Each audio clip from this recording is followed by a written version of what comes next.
2 டீம்ல எந்த டீம் கம்மியான மார்க் இருக்கோ அவங்க எலிமினேஷன் குக் ஆஃப் போவாங்க.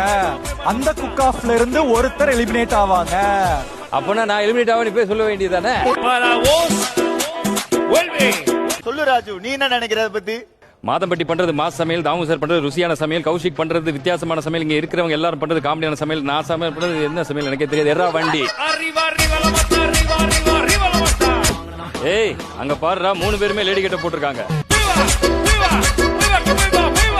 ஞாபகம் இல்ல, எதுவுமே ஞாபகம் இல்லடா. அவன் எதுவும் உளர்னான்டா. என் தலையெழுத்து அட்வான்டேஜா ஜெயிக்க கூடாதுன்னு இருக்கு போல இருக்கு.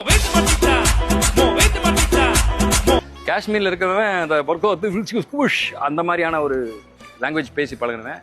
இங்க திங்களிலியா தங்களிலியா அந்த மாதிரி இருக்கு. இந்த 2 பேரும் சேர்ந்து பேசி ஒண்ணு வருதுன்னு சொன்னா அந்த சென்டென்ஸ் எப்படி வரும்னு சொல்லி நீங்க பாத்துக்கங்க. விசேஷத்துக்கு படத்துக்கு போனா விசேஷத்துக்கு படுத்து பவுனா ரசிச்சு பாவி. என்ன சொல்றது? சௌந்தர்யா வந்து பாத்தீங்கன்னா பாதி நேரம் சொல்றா, மீதி நேரம் எக்ஸ்பிரஷன். அது வந்து அவ வந்து ஷோலயே ரீல் பண்ணிட்டு இருக்கா.